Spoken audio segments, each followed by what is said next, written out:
16, 5 primeiros versos.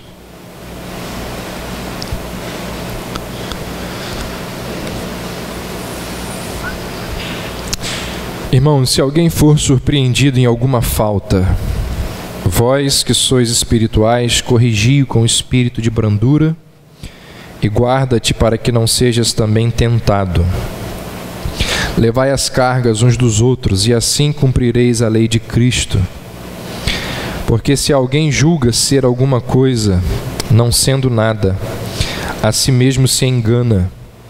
Mas prove cada um seu labor e então terá motivo de gloriar-se unicamente em si e não em outro, porque cada um levará o seu próprio fardo. Senhor Deus, nós pedimos que o Senhor nos oriente, dispense sobre nós aqui o teu favor, em nome de Jesus, amém. A forma como esse texto foi traduzido para o português deixou a passagem meio ambígua. Aqueles que têm se debruçado ao estudar as Escrituras de uma forma mais profunda entendem assim. Os chamados comentaristas bíblicos entendem que a maneira como ele foi traduzido pode dar uma ambiguidade aqui, ou dar essa ambiguidade. Pode dar a entender que, por um lado, pode dar a entender que alguém foi pego em flagrante fazendo, algo que não deveria fazer, algo muito errado. Mas também pode dar a entender, ou pode significar, que alguém caiu em pecado, em erro, em iniquidade, por algum descuido. A pessoa não tinha essa intenção, mas aconteceu. Aconteceu. E aí a pessoa foi surpreendida pelo pecado e não pelo irmão em Cristo. Então existem essas duas formas que pode parecer ou dar a entender que o flagrante aqui não seja ou do irmão ou seja do pecado. E assim, os melhores intérpretes, eles ficam com a segunda interpretação, ou seja, o entendimento de que alguém, um cristão, vivia sua vida normalmente e de repente, por um descuido, por um erro, o pecado foi lá e pulou em cima dele. A pessoa caiu, a pessoa errou. E assim, independente de qual seja a melhor interpretação, ou uma ou outra, a gente aprende aqui pelo menos 3 princípios ou 3 verdades muito importantes para a nossa vida. De cara a gente aprende aqui 3 princípios importantíssimos. O primeiro é que o pecado, ele tem que ser nas nossas vidas um acidente. Na vida do crente, pecado é acidente. Na vida do cristão, pecado não é algo arquitetado, pensado, planejado, esboçado. Se alguém fica arquitetando o pecado, se alguém fica planejando ou concebendo aquilo que vai fazer de errado, ou ele não é crente, ou a situação é muito mais grave do que parece. A situação é caótica. A pessoa deve estar naquela situação descrita nas Escrituras de uma mente cauterizada, do coração endurecido. Então, se você fica arquitetando os seus erros, se você está vivendo uma vida de erro e você elabora as coisas que você está fazendo, ou você não é crente, ou seu coração está muito muito endurecido e o caminho que você está trilhando não vai ser um caminho de alegria para você, não. A outra verdade, ou outro princípio que esse texto nos lembra, é da necessidade de vigilância o tempo inteiro, para que o pecado não nos surpreenda. E acerca dessa necessidade de vigilância, a Bíblia fica o tempo inteiro falando dela. Quem está em pé, cuidado para que não caia. E os versos de alerta são os mais variados.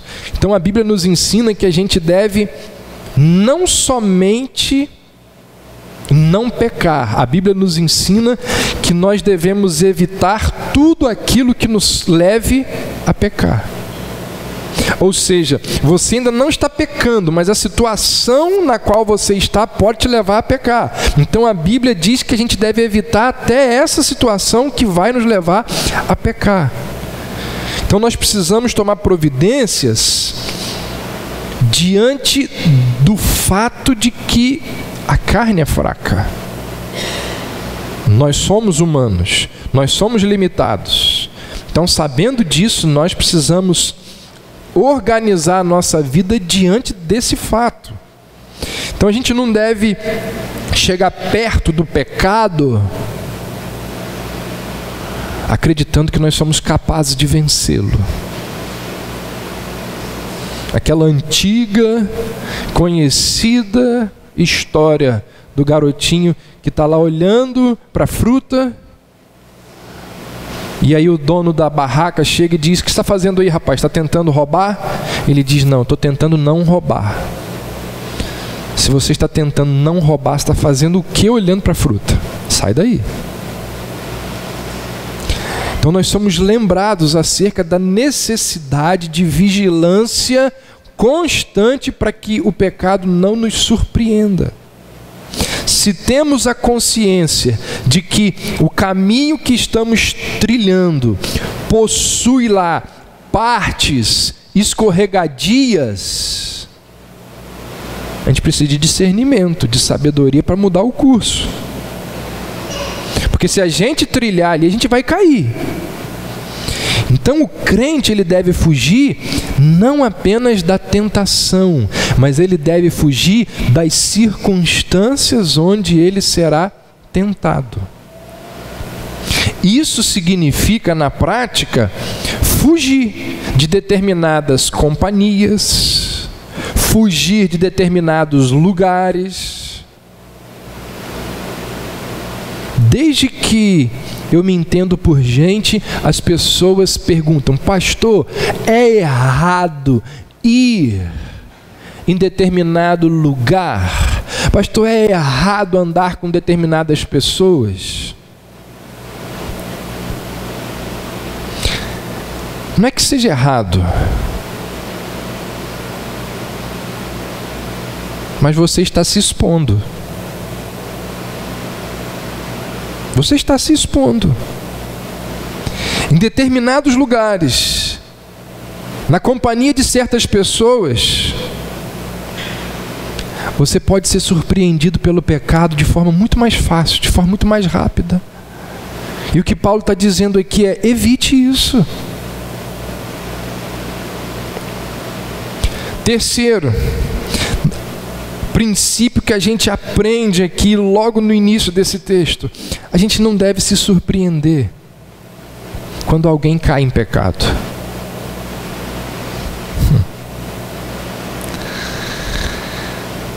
Assim, não significa que a gente esperava por isso,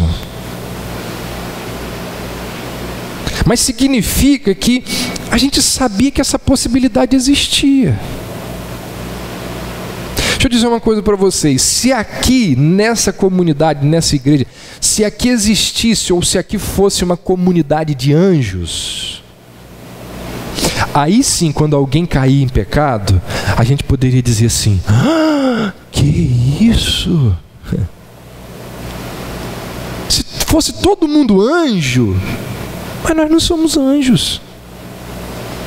O fato é que nós somos uma comunidade de pecadores.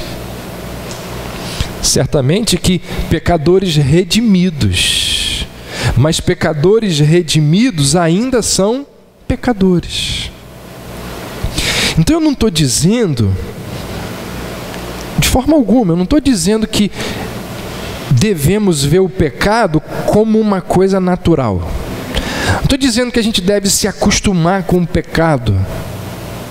Mas quando alguém cai em pecado, ou quando alguém cair em pecado, a gente não deve pensar que a igreja falhou, que o evangelho não presta. Porque muitos culpam o evangelho, muitos culpam a igreja quando um cristão cai em pecado.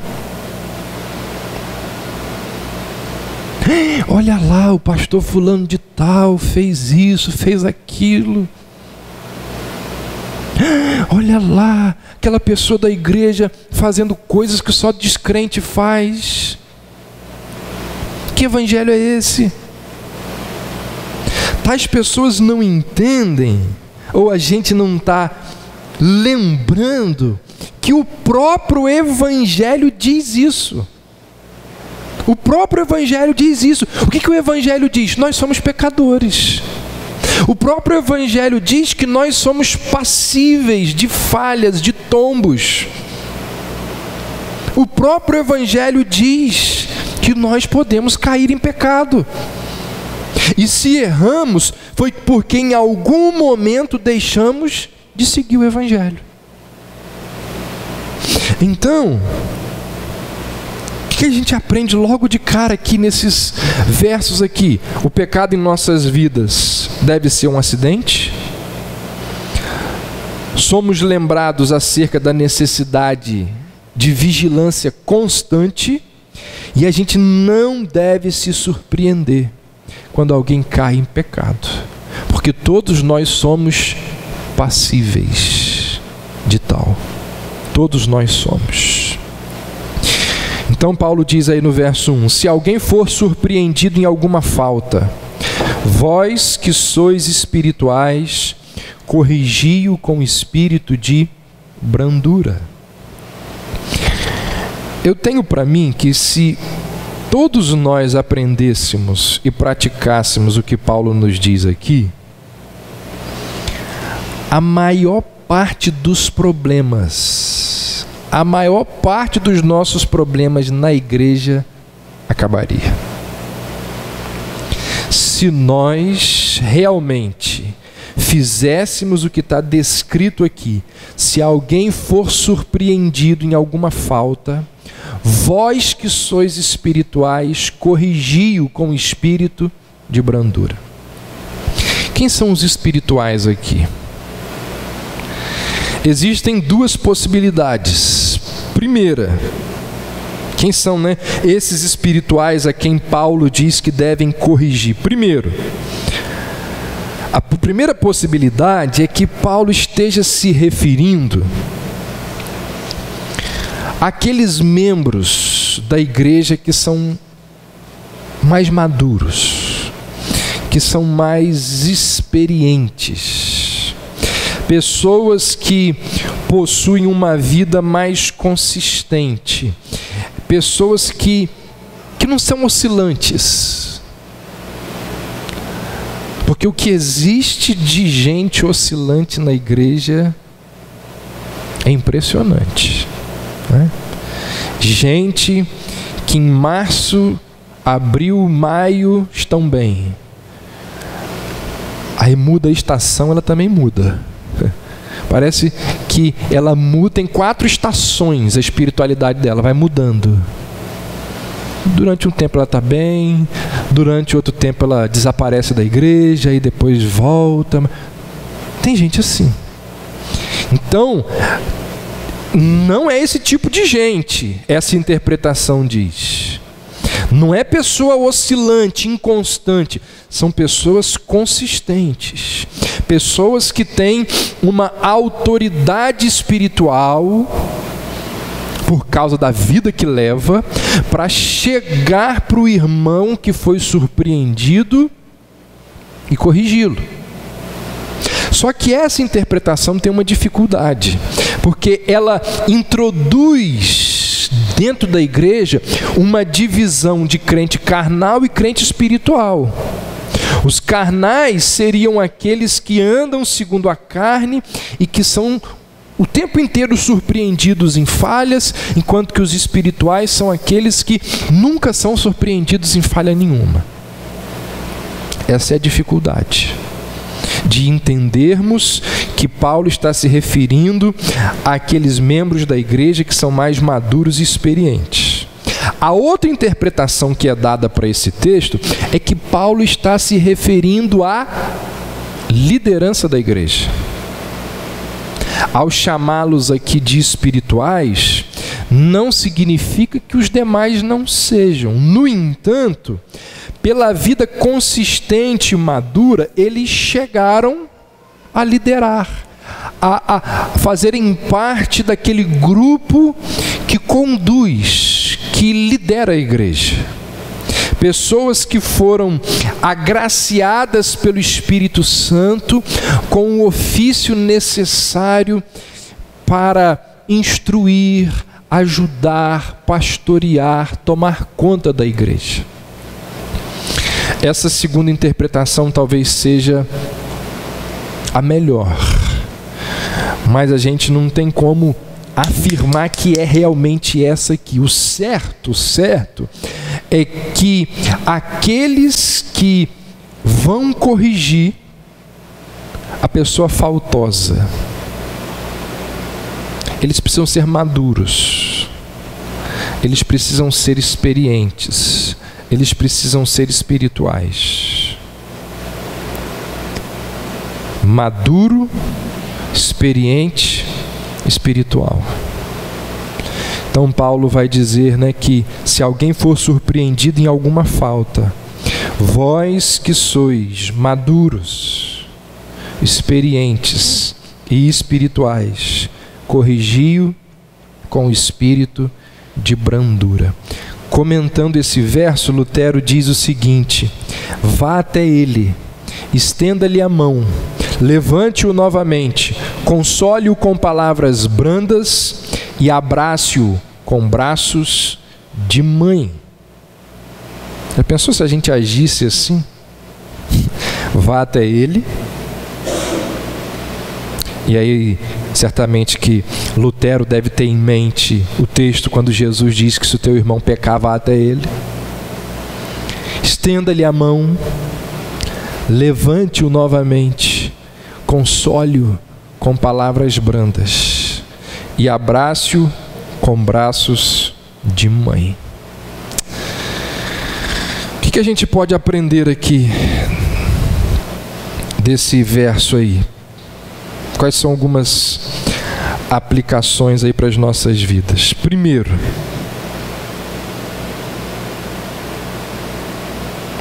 nós devemos estar alertas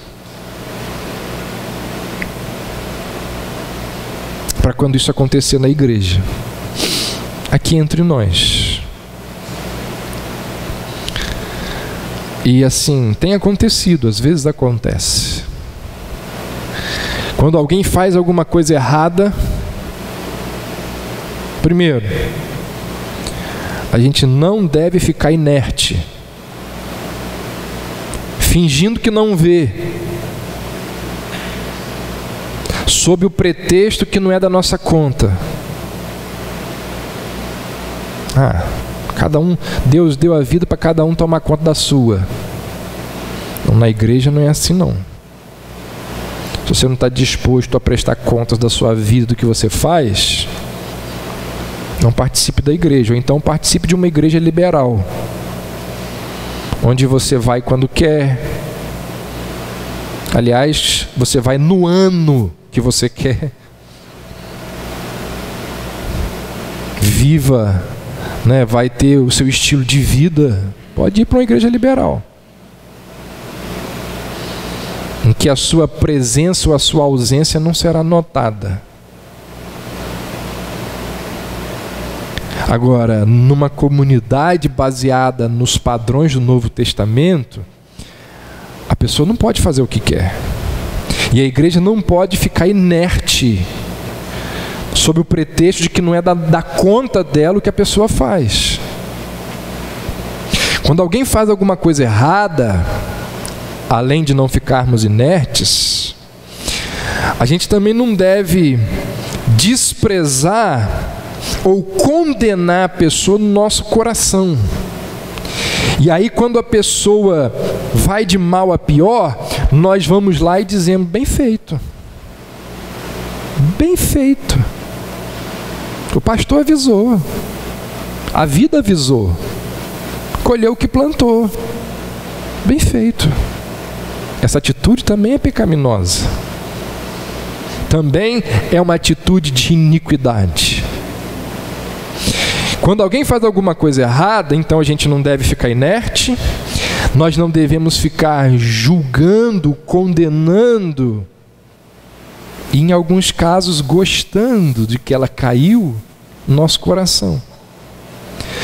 Terceiro, ou nós a procuramos, que deveria ser o ideal. O ideal é esse. Se o teu irmão pecar, vai até ele, disse Jesus. O ideal é esse. Agora, se você acha que você não tem condição de procurar o irmão, pelos mais diversos motivos, ao invés de ficar falando com os outros, vai na liderança da igreja. Chama o pastor, chama a liderança e diz: olha, aconteceu isso. E como a Bíblia diz lá em Gálatas, que os espirituais, pessoas maduras, pessoas experientes, pessoas espirituais devem corrigi-la. Então eu estou aqui trazendo o caso para vocês, porque eu acho que eu não tenho condição de fazer isso. No entanto, o que normalmente acontece, lamentavelmente, infelizmente, é que quando alguém cai em pecado,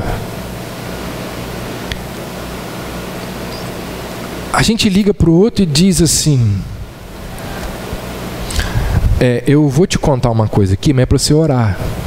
É para você orar. Não peque duas vezes. Não diga que a sua fofoca é para o outro orar. Porque o seu intuito não é de pedir oração pelo outro, é de fazer fofoca mesmo. Então não erre duas vezes de uma vez só. E aí a gente pensa assim, fala assim: não conte para ninguém, só ore. Aí quando você acaba de falar, aquele que ouviu pega o telefone, vira para o outro e diz: vou te contar uma coisa. Mas você não conta para ninguém não, é só para você orar. E rapidamente a igreja toda está orando pela pessoa.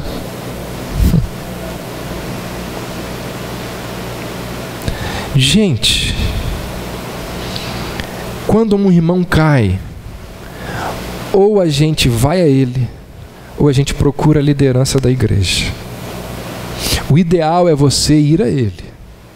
Mas se você acha que você não tem condições, procure a liderança. Não faça fofoca.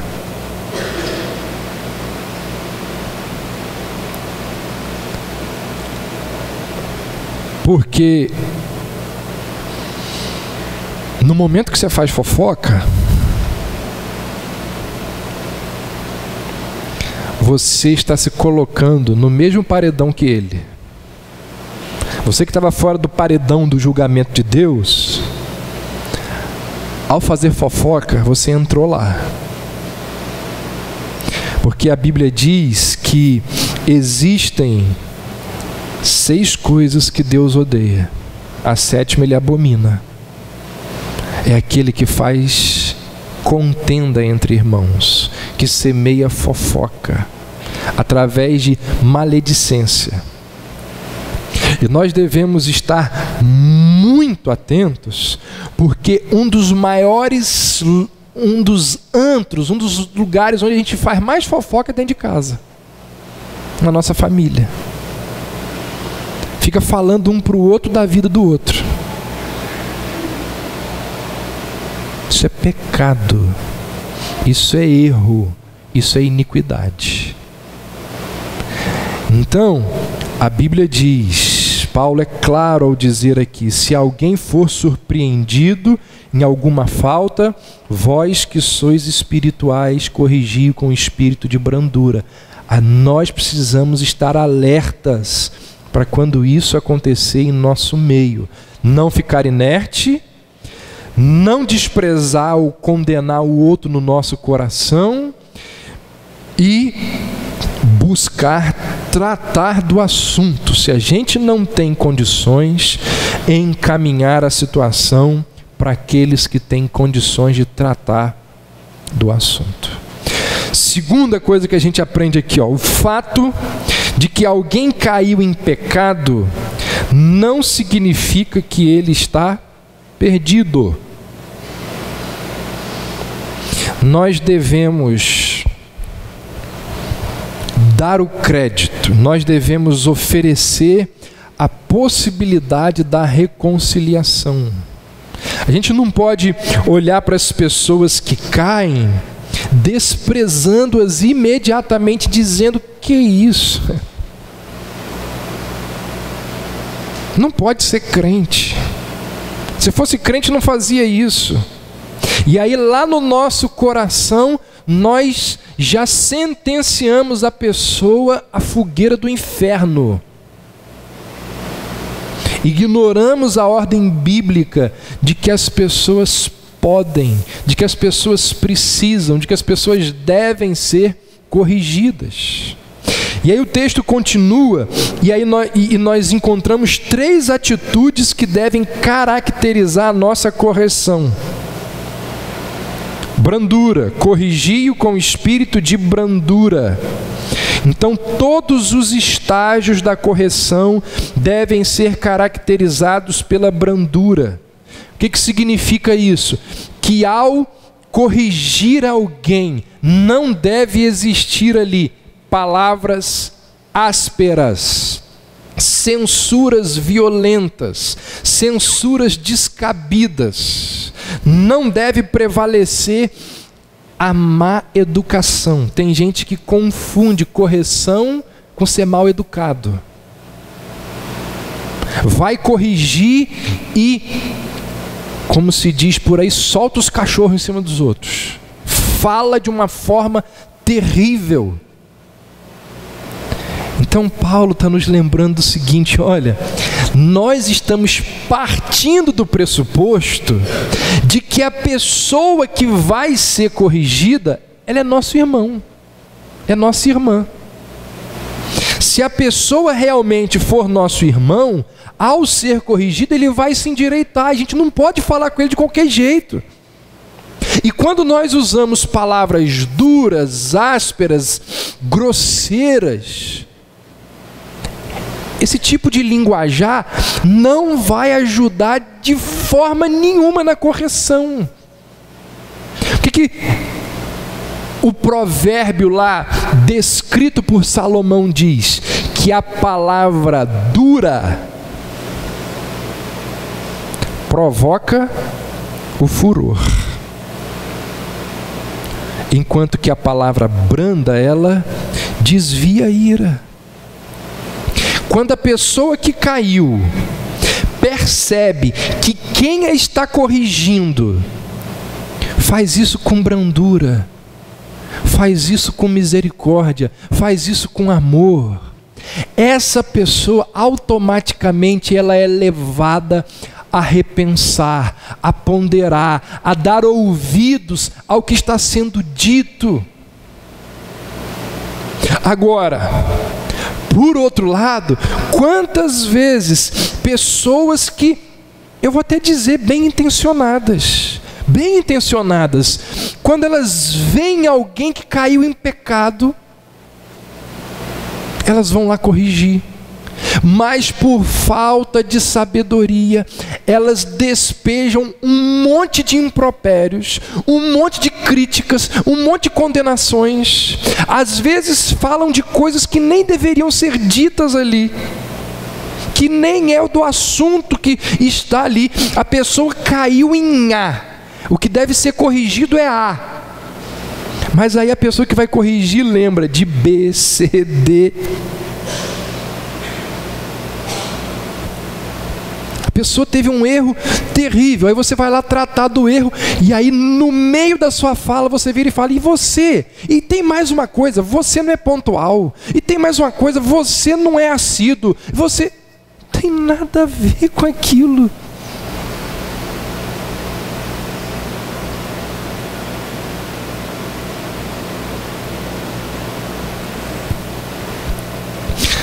Há um ditado francês que diz que o tom é que faz a música.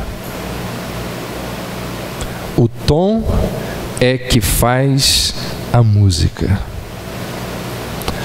A falta de sabedoria no momento de corrigir pode jogar o faltoso ainda mais longe da correção.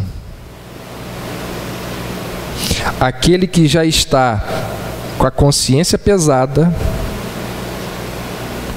já está lutando internamente com os seus erros, quando ele ouve uma palavra dura, uma crítica severa, ele passa a ficar com mais raiva ainda. E o afastamento definitivo pode acontecer ali. Então, se você sabe que alguém caiu em alguma falta e você se conhece, você sabe que você não tem papa na língua. Você sabe que se a pessoa disser alguma coisa, sua pressão vai subir e você vai começar a falar o que não deve. Se você se conhece, se você sabe que vai tratar do problema sem brandura, então, irmão, não fale. Não vá. Isso significa que você vai se omitir? Não. Paulo diz: encaminhe para aqueles que são espirituais. Não tem omissão. Você não precisa piorar a situação. Encaminhe para aqueles que são espirituais. Gente, esse princípio aqui que Paulo está nos ensinando em Gálatas 6 é o mesmo princípio que vale para os nossos relacionamentos familiares. Ao corrigirmos os nossos filhos, ao criticarmos os nossos cônjuges. Quantas brigas que existem nas nossas casas, quantas brigas que existem nas nossas famílias, porque nós não sabemos corrigir com espírito de brandura. Inúmeras. A pessoa que está corrigindo, ela está absolutamente certa.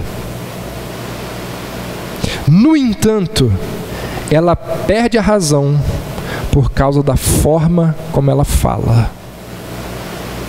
A entonação da voz, a ironia, o deboche, o sarcasmo, tudo isso é diabólico. E aí, quando todos esses ingredientes estão inseridos na repreensão, perdeu a razão. O que diz o ditado? Tudo pode ser dito. Depende como é dito. Então Paulo diz assim: a brandura, ela é importantíssima na hora da repreensão. Vós que sois espirituais, corrigi-o com espírito de brandura. Segunda atitude que a gente deve ter no momento da correção. Paulo diz: atenção. Para quê? Para não ser também tentado. Ele diz no verso 1: guarda-te para que não sejas também tentado. É aquela história da fofoca. Você soube de uma coisa, você deve corrigir, mas faz fofoca. Foi tentado a cair em erro. Paulo está dizendo o seguinte: olha, você vai corrigir, mas cuidado para você não fazer algo parecido. E ele, aqui a gente também pode lembrar do seguinte: você vai corrigir, mas lembre-se que podia ser você. Ou não podia? Poderia ter acontecido com você. Ah, não poderia não, isso eu jamais faria. Isso aí eu jamais faria. Por que orgulhoso? Porque você é melhor do que ele? O coração já inundou de orgulho, né? Eu sou melhor do que ele porque isso eu jamais faria. Paulo diz: guarde-se para que você também não seja tentado, porque a tentação ela seduz e ela aflige a todas as pessoas. Então, ao corrigir, ao procurar alguém para ser repreendido, lembre-se de que você também poderia estar no lugar que aquela pessoa está. E certamente que quando você pensa assim, você já trata aquela pessoa com mais amor, com mais compreensão. E por fim, Paulo nos diz que nós devemos ter uma atitude de humildade. Ao corrigirmos aquele que caiu, nós somos tentados a nos colocar numa posição de superioridade. O irmão está lá caído, nós estamos por cima para levantá-lo, e lá em nosso íntimo nós podemos pensar que somos melhores que aqueles que transgrediram.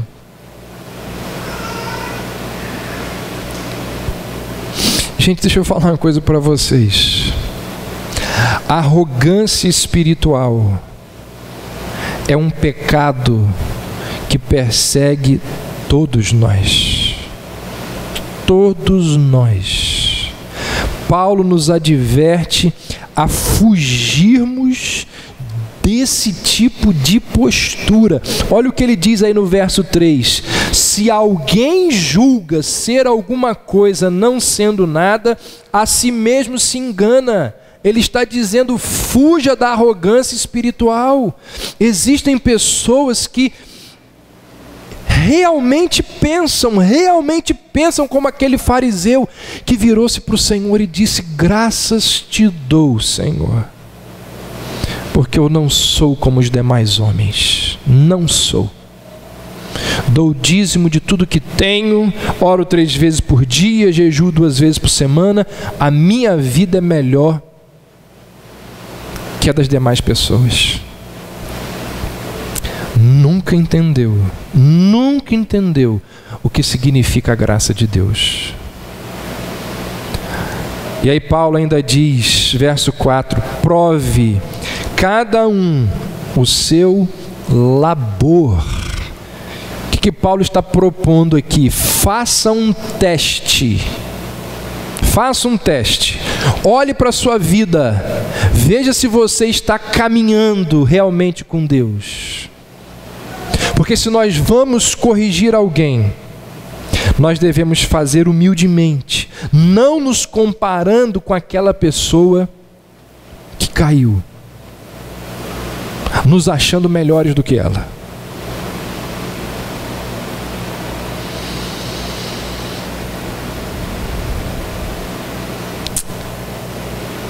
Irmãos, se alguém for surpreendido em alguma falta, vós que sois espirituais, corrigi-o com espírito de brandura, e guarda-te para que não sejas também tentado. Que Deus nos abençoe, que Ele nos ajude diante de tudo que nós ouvimos. Amém. Vamos orar. Senhor Deus, como nós temos pecado, ó Deus, como nós temos errado, como nós temos maltratado as pessoas, porque não levamos em conta aquilo que temos aprendido na Tua Palavra, não levamos em conta as orientações das Escrituras. Ah, Deus, se nós soubéssemos, se nós vivêssemos, se nós aprendêssemos aquilo que o Senhor nos ensina, como evitaríamos problemas, como teríamos menos problemas, como os nossos dias seriam mais alegres, como os nossos relacionamentos seriam menos estressantes. Por isso nós te pedimos que aquilo que nós aqui ouvimos seja guardado nos nossos corações. Dá-nos, ó Deus, o privilégio de ouvirmos e de aprendermos, de guardarmos, de levarmos para as nossas vidas os princípios e as verdades descritos aqui pela Tua Palavra. Nós assim oramos, em nome de Jesus. Amém.